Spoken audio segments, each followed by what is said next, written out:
Você quer saber como definir o público-alvo da sua prospecção ativa? Ou então o que fazer quando você não tem dados suficientes para definir esse público? Então fica ligado nesse vídeo que eu vou te mostrar tudo sobre o assunto. Mas antes de mais nada, já clica aqui embaixo, deixa o seu like, já se inscreve no meu canal para que você possa ver mais vídeos como esse. E quando você vai prospectar alguém, você não vai prospectar qualquer pessoa, você vai prospectar pessoas que façam sentido para a sua empresa, tá? Então aqui é muito importante você ter foco quando a gente está discutindo o público da prospecção ativa, qual que é o público-alvo, né? Então ofereça o seu produto somente para quem realmente precisa, ou seja, só prospectar potenciais leads minimamente qualificados. Não é pegar uma lista aleatória e entrar em contato. São pessoas que façam sentido para a tua empresa, para o serviço que você está oferecendo. Inclusive, vou pegar um exemplo. Se você oferece serviços distintos, exemplo fictício, você oferece serviços de marketing e ao mesmo tempo oferece serviços de finanças, né, que vai para um outro lado. Não faz sentido também você pegar o serviço de marketing e ficar ofertando para o público de finanças. Ou você pegar o serviço de finanças e ficar ofertando para o público de marketing. São públicos distintos. Então, para o serviço de marketing, foco no público de marketing. Para o serviço de finanças, foco no público de finanças. E são públicos muitas vezes diferentes, né? Então tem que ter essa distinção também, tá? E é muito importante você tentar trabalhar com inteligência comercial. Você fazer análise de dados para você tirar conclusões inteligentes. Então, é muito provável que em algum lugar aí na sua empresa você tenha uma base de dados de vários clientes antigos que a empresa teve. E você pode e deve analisar essa base para você tirar conclusões sobre o seu público-alvo. Por exemplo, se você vai olhar essa base de dados e aí você vê lá o seguinte: caramba, eu tenho aqui 1000 clientes. E aí desses 1000 clientes, sei lá, 60% são do bairro X. E, sei lá, 42% são dentistas. Opa, será que não faz sentido eu prospectar dentistas do bairro X? Vou tentar. Então você tentar tirar conclusões a partir dos dados que você tem é a maneira mais inteligente de você encontrar um público que funciona a sua prospecção o mais rapidamente possível.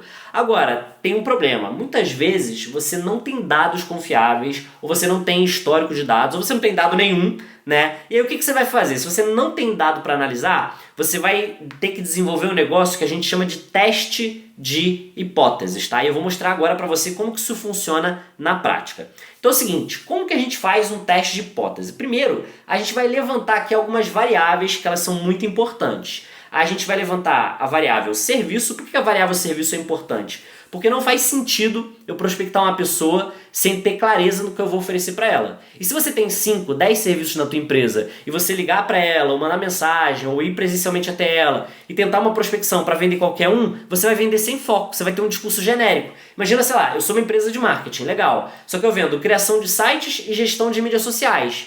E aí eu chego para ela, ao invés de falar só de criação de site ou só de mídias sociais, eu falo: você não quer melhorar o seu marketing? Melhorar o seu marketing é um discurso muito ruim. Diferente de eu chegar para ela e falar assim: fulano, eu vi que você não tem um site. Você sabia que você precisa de um? Sabia que isso aqui é a porta de entrada para muitos clientes? Vamos fazer um site? É muito melhor você se comunicar dessa maneira, né? Então, quanto mais específico você for, melhor vai ser o teu discurso. E para você ser específico, você tem que ter clareza em qual serviço você vai prospectar. Então, o serviço é a primeira variável. Depois, a gente tem a variável segmento, né? Porque você tem que escolher qual segmento você vai abordar. Como é que você vai encontrar os contatos também vai depender muito disso, né?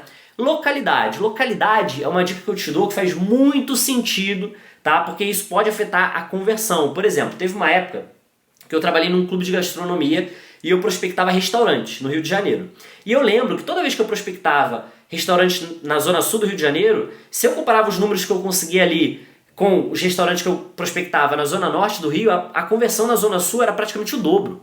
Então assim, a localização muitas vezes faz diferença, porque às vezes naquela localização o pessoal é mais aberto a um produto, ou tem uma característica ali, às vezes até de poder aquisitivo, sabe? Que facilita a compra. Então isso faz diferença, tá? O local, ele faz diferença na conversão. O canal também. Às vezes tem públicos que é melhor você abordar por uma rede social, outras vezes pelo telefone, outras vezes presencialmente. E também a abordagem. Você pode abordar uma pessoa, sei lá, para fazer uma reunião de diagnóstico, onde você vai tentar entender o problema dela. Você pode abordar uma pessoa para oferecer uma consultoria gratuita, você pode fazer uma demonstração. Então tem N maneiras de você abordar a pessoa, tá? Então aqui eu peguei essas 5 variáveis, tá? Então de novo, serviço, segmento, localidade, canal e abordagem. 5 variáveis e eu vou desenhar hipóteses que eu acredite que faça sentido para fazer prospecção dentro dessas 5 variáveis.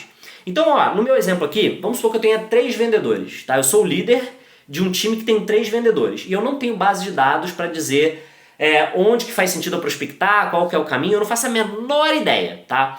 E aí o que eu vou fazer? Eu vou desenhar 3 hipóteses e vou passar uma hipótese para cada vendedor. Então a H1, a hipótese 1, é a seguinte. Meu primeiro vendedor ele vai prospectar plano de marketing, ele vai tentar vender esse serviço para restaurantes da Barra da Tijuca, no Rio de Janeiro. Ele vai abordar esse restaurante pelo Instagram e o plano vai ser ele oferecer 1 hora de consultoria gratuita. Então ele vai pegar, mandar um inbox no Instagram, oferecendo ali 1 hora de consultoria gratuita e vai tentar vender plano de marketing para restaurante. É isso, tá?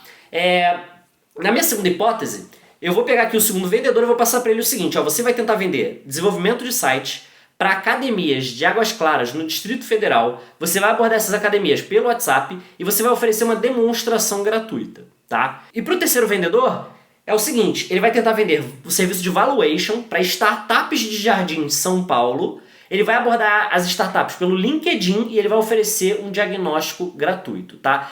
Ah, Henry, de onde que você tirou essas hipóteses? Foi tudo chutômetro? Não, quer dizer, foi um chute, mas um chute coerente, né? Tipo, eu posso me basear aqui nos dados que eu tenho, se eu não tiver muitos dados confiáveis, eu posso pelo menos ter um indicativo, por exemplo, vamos supor que eu tenha um histórico de 10 clientes, é muito pouco.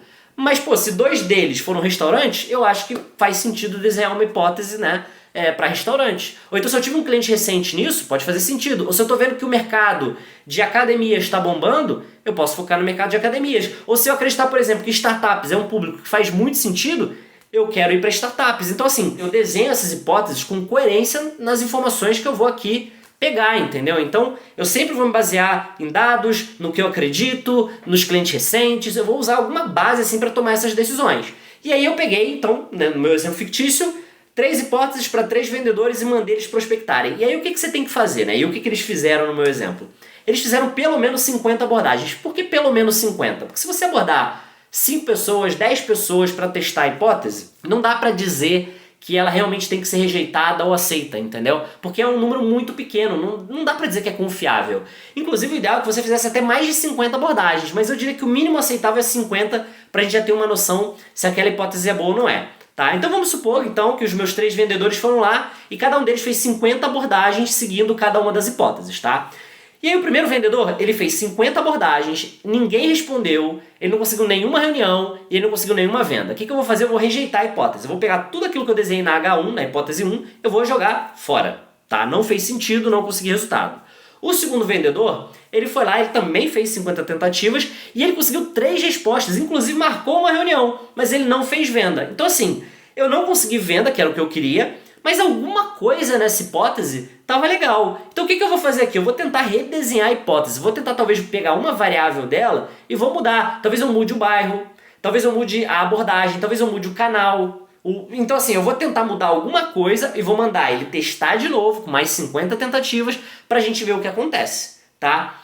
E na terceira hipótese, o vendedor foi lá, fez 50 tentativas, conseguiu 5 respostas, 3 reuniões e fez uma venda. Caramba, se ele vendeu, o que eu vou fazer? Eu vou aceitar essa hipótese e eu vou tentar escalar ela. Como assim escalar? Bom, se com 50 tentativas eu fiz uma venda, agora eu vou pedir para ele fazer 100, 200 tentativas para ver se ele vai fazer 2, 4 vendas.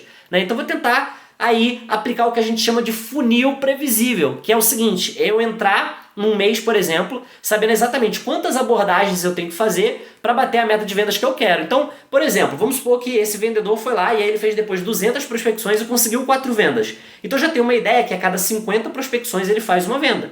Então se eu quero que ele faça no próximo mês 5 vendas, eu vou pedir para ele fazer no mínimo 250 prospecções. Ok? Esse é o cenário ideal. Então se você não tem uma base de dados confiáveis no seu histórico, você vai desenhar hipóteses, aplicá-las, testá-las e a partir disso você vai tirar conclusões. Aí você pode estar se perguntando, mas Henry, quanto tempo leva para a gente poder aqui encontrar uma hipótese que funciona? E aí depende, tá? Eu já vi gente encontrar isso de primeira e aí já no primeiro mês coletar resultado. Eu já vi gente demorar de 3 a 6 meses para conseguir resultado com isso. Então assim, varia bastante, mas eu diria que assim, um intervalo de 2 a 3 ou 4 meses é um intervalo que a maioria das pessoas já vai encontrar pelo menos uma hipótese que funciona, tá?